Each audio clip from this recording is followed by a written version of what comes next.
Good morning. It is Monday, May the 4th. I'm Clint Satterfield, the Director of Schools. I am here again this morning to bring you a weekly update about the progress of our schools in the midst of the COVID-19 school closure. First of all, just let me brief our continuity of learning goals. We want to provide weekly communications to our families through our teachers. We want to provide meals to our students. We want to provide the highest level of academic instruction possible for all of our students. We want to be sure that the students who are the most in need and disadvantaged receive these services as well. And lastly, we want to be sure that our graduating seniors are prepared and have all the transcripts and documents and things that they need to provide a seamless transition to college and career. Just a few updates about our feeding program is we continue to increase the number of students that we feed each and every week. That is a good thing. We're averaging about 370 students per day. We're mindful that our grab and go lunch is at the high school from 11:30 to 1 each day, and that our walk-up locations are from 11:30 to 12 each day, Monday through Friday.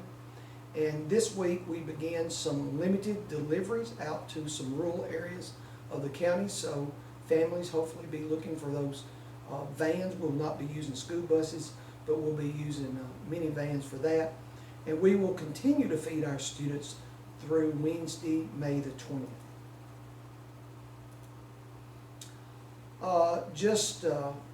To recognize all of our softball and baseball players, both high school and middle school, we will be turning on the lights this week, May the 4th through May the 8th at 8:20. I think 8 o'clock is 20 in military time.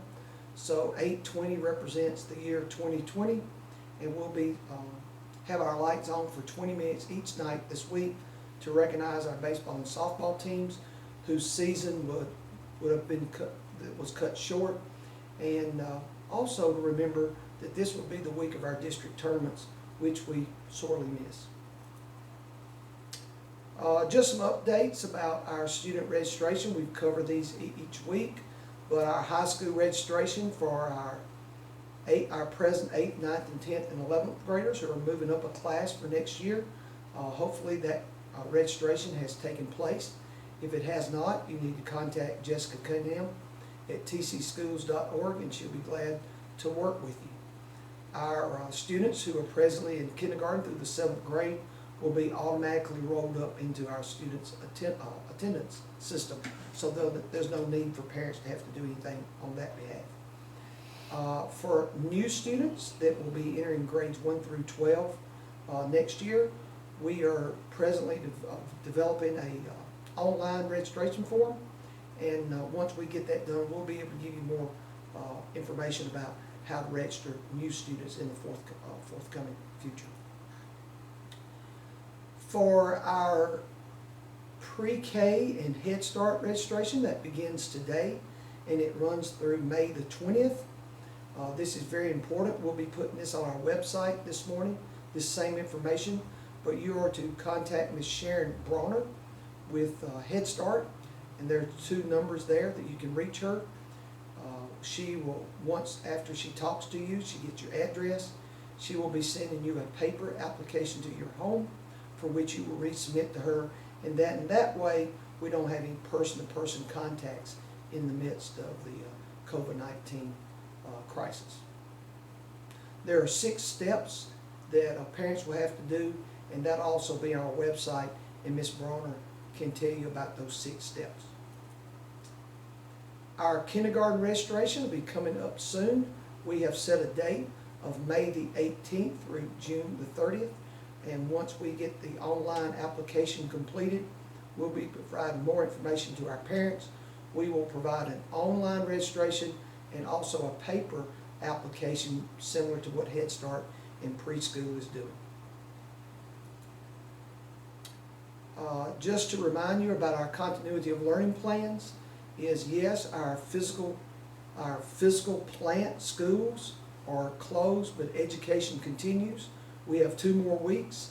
We don't want to take our foot off the gas. Everybody's doing a great job.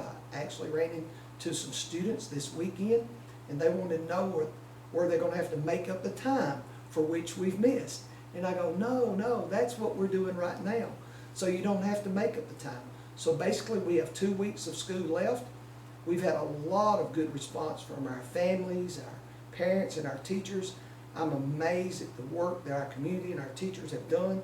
And let's just don't let up. Go 2 more weeks, and then we'll be able to enjoy the summer. But we've just got to continue to work together. When you are going into our teacher websites this week and you're looking for those lessons, remember this is week 5. This is May the 4th through May the 8th, week 5. The key for us, it's the kind of the stick that stirs the drink, is that identifying that major piece of student work that the teacher identifies and that the family submits each week. So you've done a great job with that. Continue to do that, and then that drives that feedback conversation when your teacher contacts the student each and every week. Also, be mindful that in addition to the core subjects that we provide continuity of learning for, that there are the PBS videos are out there. Some families have supplemented their students' curriculum with the PBS videos. They're for grades 1 through 8 and for ELA and math. So please look to do those. We've added related arts, PE, band. There's some activities that you can go to our website and use with your students. We also provided a parent support guide for developing routines in your homes. And if you hadn't had a chance to look at that, that's an awesome resource for parents. And we've also developed a hotspot at Travis County High School, and you can see that's a picture of one of the yard signs that we have. And so you can just drive up to those parking spaces, and the password is Yellow Jacket. I know that's a real original password, but we wanted to make it easy for everybody. Just some updates about graduation. On Friday, we sent out the graduation survey that parents had a choice to pick between 3 graduation dates of May the 29th, June the 26th, and July the 10th. Remember that the deadline for completing that survey is today, so be sure to vote for your preference. We begin a senior salute. Our annual staff and Amanda Carmen has worked hard on a senior salute presentation that begins today. On our school district website, we will introduce 5 or 6 students each and every day, all the way up to our original graduation date of May the 22nd. So that's going to be really nice, and please be looking for that. We're also, the annual staff and Mr. Johnson is developing a senior slideshow. Once that is developed and completed, we'll have more information about that. But this is the same senior slideshow that they do on Senior Day each year. So I know parents will be looking forward to seeing that. And then also, Ms. Dickerson and Mr. Johnson and the guidance department is working on a senior awards and scholarship announcements. And they are going to do a video presentation, and that is tentatively set to come out on the original graduation day of May the 22nd. So we're really thankful and looking forward to that programming as well. I think there's some important things with the COVID-19 end of the year school procedures.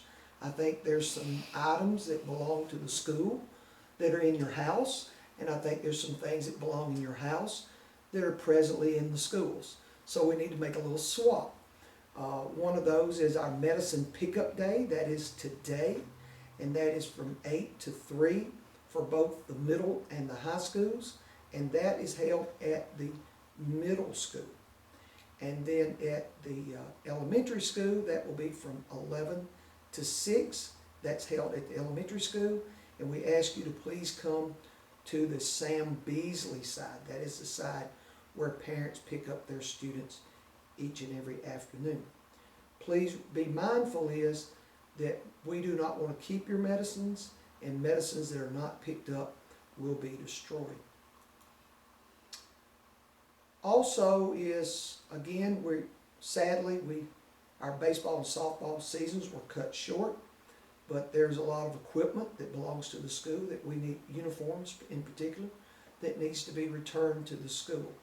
So our baseball, softball equipment return day will be tomorrow, Tuesday, May the 5th. Those return days are at each school's indoor facility, not at the school, but at the indoor facility. So that will be held at the high school indoor from 12:30 to 3 on Tuesday, and at the middle school indoor from 2 to 5 on Tuesday as well. Also, we are progressing in making plans for our student possession pickup and return day. Particularly, there's school textbooks that are in our homes and some library books that are in our homes, and we need to get those returned along with the personal items that are presently in school that need to come home. The high school swap out day is this Thursday and Friday, May the 7th and 8th, and you can look there on this PowerPoint about those times. But the 9th and 10th grade is on Thursday, and the 11th and 12th grade is on Friday, and we'll also post these dates on our website as well. For the middle school will be the next week, the week after this, and so you can start to make plans. That'll be May the 11th, 12th, and 13th. The 7th grade, and that's from 8 to 3 each day, and the 7th grade is on Monday, the 8th grade is on Tuesday, and the 6th grade is on Wednesday. The elementary school has not got their schedule out, but they want parents to know that they will do their possession pickup day on the last week of school, which is May the 18th through the 22nd. So we'll be having that schedule for you next week. Please be mindful when you come to our schools that safety is always first and foremost. We ask that only one person per student be allowed to come into the school. So for example, if you bring your child, then your child can come into the school and get their possessions, but no more than one person per family. And when that one person comes into the school, that we have to, please be mindful, you might have to wait just a little bit because we can't have but 10 people at one time. And we have to practice social distancing of 6 foot. And we ask that you please wear a mask when you come as well to protect our employees. Mr. McCall said to be sure to let everybody know that there will be a lost and found box for which you could dig through to look for some items that you might have lost, that all library books are due on this return date, and parents who come by themselves and do not have their child, that we will provide you with a locker number and you'll be able to find their locker. And please, we ask, do not try to return Chromebooks during this time. We're not equipped to handle that, but our Chromebook return will be the last week of school, May the 18th through the 22nd, and we'll have more details about that forthcoming. I think as we close, it's just so important that we have clear communications, and sometimes that's a little bit slower during a pandemic closure, but I cannot say enough about please go to our district website, kind of like some salesmen say, if we don't have it, you don't need it. If it's not on the website, you probably don't need it. But obviously, everything you need, we want to have on the website, and if it's not there, please reach out and we'll get that information, because if you've got that question, somebody else probably has the same question as well. But go to our district websites that you know how to navigate and get to our teacher websites now. Our teachers are making weekly phone calls to students and they can answer your questions. We send out district text reminders as needed, and of course this weekly video message to our families. And the VIDED has done an excellent job sharing school information each and every week, and that's become a good source for families as well. However, if we're not answering your questions, please reach out to me at central office between 8 and 4. Amanda Carmen takes those messages. She'll get those to me. You can reach me directly at my email, as well as you can our principals of the school. Just in closing, remember our safety tips If it's possible, please stay home. Always act like you have the virus so you don't share it with someone else. Wash our hands frequently. Stay 6 foot apart. Wear a mask in public to protect others. And this is about our children's education. And even though that we're out of school, this time matters. And it's like an AT&T commercial. Just okay is not okay when it comes to our children's education. So please continue to work with our teachers in our schools for the next 2 weeks. And the main thing is remember to submit those student work products so that teachers can provide feedback to your children each and every week. Thank you for all that you do. Thank you for your time and patience. And together we'll get to a better place. And we look forward to beginning a new school year in the fall. Thank you.